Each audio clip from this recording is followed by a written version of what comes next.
Good afternoon, I'm Angela Lagunzad and this is One News Now. The Senate has ruled out sabotage and cyber attack in the New Year's Day airport fiasco that affected over 60,000 passengers. The Senate panel on Public Services reported that equipment failure and lapses on the part of the Civil Aviation Authority of the Philippines led to the airspace shutdown on January 1st. Committee Chairperson Senator Grace Poe is calling on CAAP to upgrade its equipment and air traffic management system. She is also pushing for the creation of an independent agency that will address similar issues in the future, adding that CAAP should not function as both a regulator and operator. Now, breaking news at this hour, the Cessna 206 plane that went missing in Isabela has been found. The aircraft went missing on January 24 after its takeoff from Kawayan, Isabela. The condition of the aircraft's pilot and 5 passengers is still being verified. We will bring you more information on this as they become available. In Oriental Mindoro, some concerned citizens have pitched in to assist in the oil spill cleanup in the area. Yesterday, our reporter Mon Guaves also saw efforts from the national and local governments to contain the spillage from a sunken oil tanker. He filed this report. Waves slapped the Philippines Coast Guard's vessel and tugboat as they sailed toward the location of the sunken empty Princess Empress in Oriental Mindoro. The huge waves almost swallowing the containers on board the vessels. This has been the situation of PCG personnel since attempts were made to get to the oil tanker's wreck. But today, the sea was calm, finally enabling authorities to put oil spill booms and skimmers around areas where oil can still be seen on the water. Ang boom po natin, una ay panangga po siya. Na habang sinasangga po siya, yun yung pagkakataon upang kolektahin yung maipon. Ang dagat po natin ay nagalaw. Kaya maaari rin po talaga, meron pa rin pong porsyento na makakaalpas. Ngunit at least karamihan mababawasan. As of March 6, around 230 liters of floating oil have already been collected by the Coast Guard, as well as 15.87 cubic meters of oil-contaminated items. That's equivalent to 76 drums collected from the shoreline. Aside from oil-absorbent sheets and dispersant used by the Coast Guard, they encourage alternative ways to dispel the oil, like the bark and rind of coconuts. Because of this, a barber shop in Calapan City thought of collecting hair to help in the cleanup operations. Nabasa ko sa ilang article na ang buhok ay meron isa siyang lipofolic material na ang property niya ay repellent siya sa tubig pero absorbent siya sa oil. When they posted this on Facebook, somebody offered sacks of hair from different areas like Cavite, Laguna, Batangas, and other provinces. Hair is an absorbent material used during the oil spill in Guimaras in 2006. Studies say a kilo of hair is able to absorb up to 8 liters of oil. The Coast Guard appreciates the effort, but at the moment, they said they aren't in favor of using this.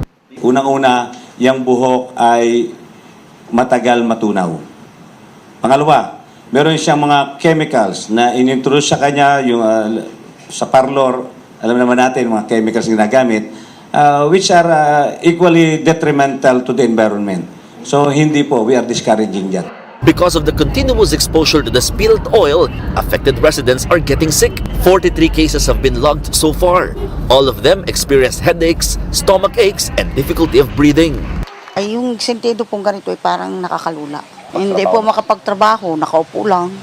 The province has already encouraged voluntary evacuation for those living along the shorelines. The government is also prepared to implement forced evacuations for senior citizens and people with comorbidities as soon as new results from the air and water testing come out. Previous testings have already shown that air and water in the area flunked when it comes to standards. The PCG is now gearing up for a massive and simultaneous cleanup set on Friday, together with the contractor hired by the owner of the sunken tanker. For News 5, Mon Gualvez, we are One News. Moving on to another story, the country's unemployment and underemployment rates were up for the month of January. Preliminary data from the Philippine Statistics Authority showed that the number of jobless Filipinos slightly rose to 4.8% or 2.37 million. January figure was higher than the 4.3% or 2.22 million jobless Pinoys in December. Meanwhile, the underemployment rate rose to 14.1% in January. This means 6.65 million Filipinos wanted to work longer hours or get an additional job for extra income. December's rate was at 12.6% or 6.2 million underemployed Filipinos. Time to take a quick break. One News Now will be back with more stories. Stay with us.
You're still watching One News Now. I'm Angela Lagunzad. Two other suspects in the killing of Negros Oriental Governor Roel Degamo have been turned over to the National Bureau of Investigation. Meantime, we hear from the kin of other victims in the brazen attack. Justin Punsalang reports. January 2024 would have been the golden anniversary of Rodelio Quiniquito and his wife Barangay Fatima Chairman Florenda. Everything was already planned, including the renewal of vows. But what was unforeseen was Florenda's untimely death. She was among the 9 deaths in the shooting at the compound of Negros Oriental Governor Roel Degamo, which also claimed the late official's life last Saturday. Lolo Rodelio, who was grazed by a bullet in the incident, said that he accompanied Lola Florenda to Governor Degamo's compound to seek help for the Tupad program of Dole in their area. Florenda and the governor were already in talks when they suddenly heard a series of gunshots. Akong una-una, kung si Kapitan, patay gusto kay... Tatayo sana ako para akapin si Kapitan, pero pinigilan ako na wag tumayo. Nagkunwari lang kami na patay na. Ayok tindog kay... Kung tatayo ako, alam kong mamamatay din ako kasi namamaril pa rin sila. After the 40-second gunfire, Lolo Rodelio found his wife dead, laying on top of Governor Degamo. Apparently, the barangay chairman attempted to shield Degamo from the assailants. Just like the Degamo family, Rodelio believes that politics was the motive for the killings. Special Investigation Task Group Degamo assures the public that they are now on top of the situation and that locating and arresting the remaining suspects is their priority. Meanwhile, one of the suspects that have been arrested has revealed that they even had a video conversation with the mastermind behind the attack. Justice Secretary Boying Remulla takes this as a sign that they are close to solving the case. Walang motive na sinabi, pero yung kausap nila was on video. A live conversation happened on video with a person na tinuturo. I can say that the end is near. Malapit na ho itong masarado, except for that all the perpetrators have not been rounded up. Remulla has yet to provide additional details on the video conversation. He also refused to name which of the suspects provided this information. Aside from the first 4 suspects, 8 individuals have also been arrested in separate operations.